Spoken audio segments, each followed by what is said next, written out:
Hello there, my dear friends. Let's talk on the law of assumption. I know this is an endless topic, but there are so many people out there.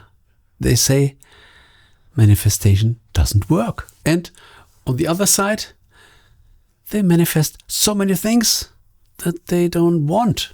Everything that appears in our life is a manifestation. And I know this pill is hard to swallow. And I think we cannot get enough information to really have it clear in our mind, that we can use the right tools, our mental tools. And in this video, let's talk on the unseen manifestations and the seen manifestations. And let's talk on the main problem in manifestation right at the beginning. Most people are focusing way too much on the seen manifestations.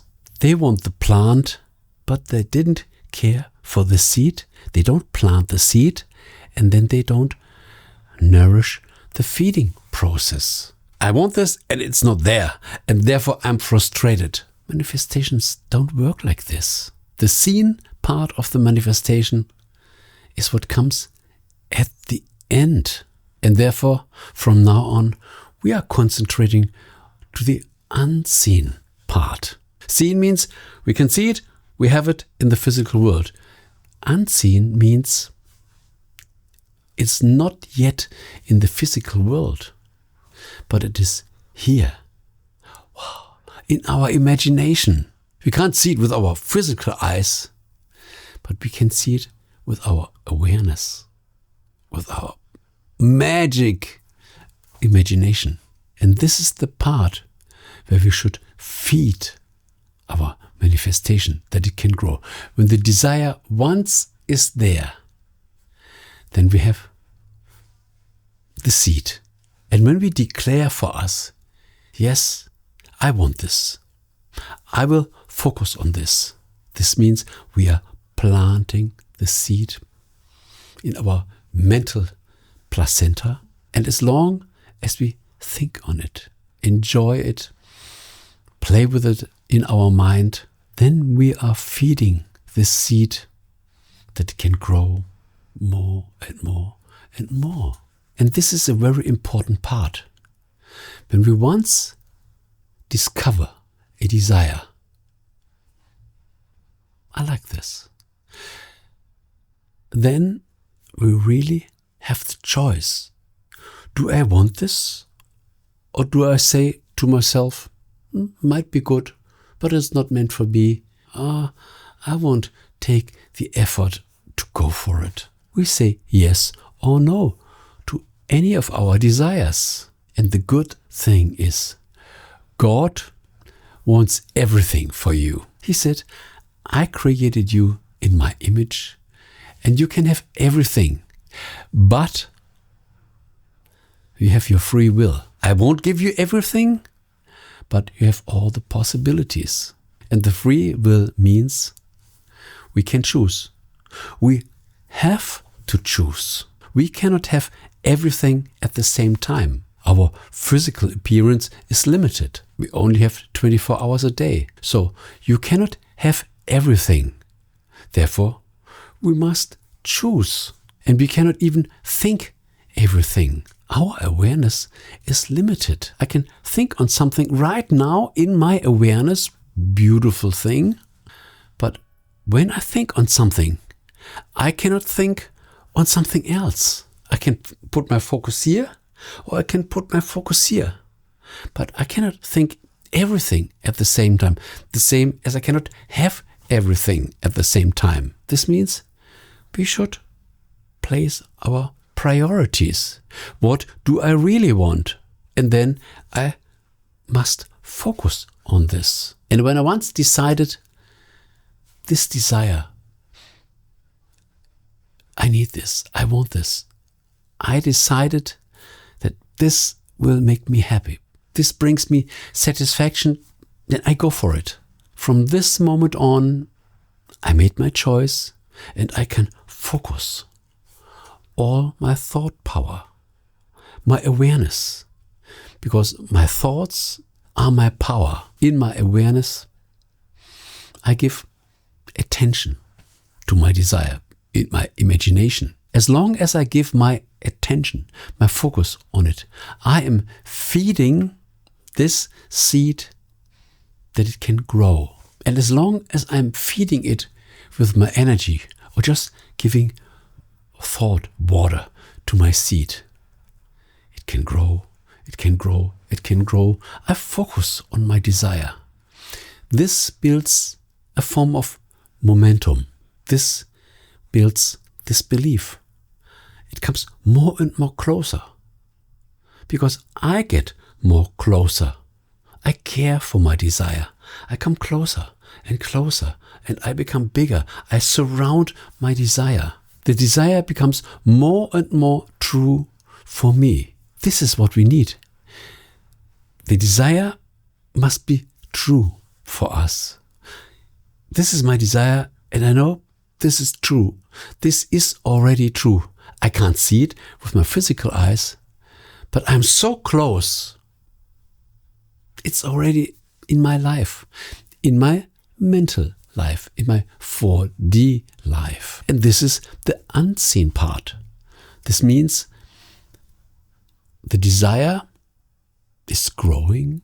It is already there and I can enjoy it in my imagination. And from this moment when the belief is there, for me, this is true. I already have it. It just takes some more time or some more thoughts or some more awareness.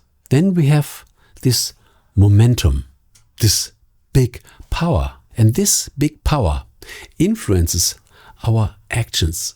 That means we are nearly hypnotized by our desire. Day and night, we are programmed by our desire. We are feeding our desire that it can grow, and we nearly become a slave of our desire. We can't live without it because it is already part of our life. And with this self-hypnotization, we start acting.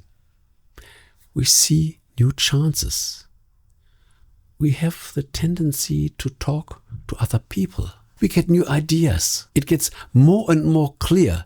The desire unfolds more and more in our physical world, in the 3D world. And only then we can see this seen part. And sometimes we can see it already appearing in other people's lives.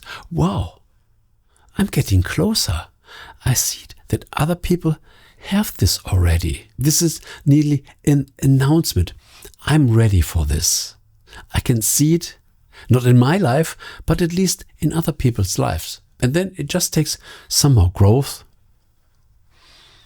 that it appears in my life. And then we have the seen part. And then you can confirm, yes, I can see it, I can touch it. The manifestation appeared completely in the real world, in the 3D world. And this is a process. And we shouldn't give up during the whole process, as long as it is still a desire in our imagination. We should be happy and not throw the towel. And this is the biggest part. Most people, they don't expect that it really enters their real world. They try it a little and then they see, it's not there, I can't see it, and therefore this manifestation doesn't work. And this is wrong. Believe me, we only can stop the manifestation process until we really have it, until we really can see it. And most people make exactly the contrary. They try something, doesn't work. They try something else, doesn't work. They try something else, doesn't work. And at the end, they become frustrated, depressed. Manifestation doesn't work. And they are building another belief system. Manifestation doesn't work for me. They create a rule. And then they become the slave of this rule. And this must be really frustrating. And therefore, we cannot be clear enough on this process. And so often we forget this process. Endurance, patience, and the knowing when I once have my desire and I choose my desire, then I'm already connected. And then just let it grow. Give your attention, your focus, until you can see it and touch it. And when you don't have self-confidence in manifesting, try it with small things that you can build up your manifestation self-confidence. I manifested this. Good. I manifested this. I manifested this. I become better. This is the right way. Manifesting something small or something big, there's no difference at all. But we think manifesting something small might be easier. And this is already a belief. When you think manifesting something small is easy, I think I can do this. You think this is true for you. And therefore it works better. But whether manifesting something small or something big, it's the same thing. And when we have this in our mind, when we have this belief system, this will make us a good manifester. Another voyage in the law of assumption. You have your desire. You decide, this is what I want. You assume you have it. And you continue to assume you have it until you can touch it. First, it is here. Then comes the decision and growing it inside brings it in your hand. Thanks for watching. Share your manifestations. This encourages other people to do the same. This is such a wonderful process. And when you once realize that manifesting something is the same as preparing a pizza. First you have the idea, I want to make a pizza. And then you look for the ingredients. Then you go to your oven. Then you make the dough and you prepare everything. And they still have to wait as long as it's ready from the oven. And then you can enjoy your pizza. Even to make a pizza takes patience. But as we do it so often, we can think, okay, I know this takes some time and therefore I make the pizza until it is ready. You don't prepare the pizza and then you say the pizza is half ready and then you say this doesn't work. And then you throw the dough and the ingredients to the waste. Better put it in the oven and make a delicious pizza. Thank you very much for listening. Here's way more good stuff in my archive.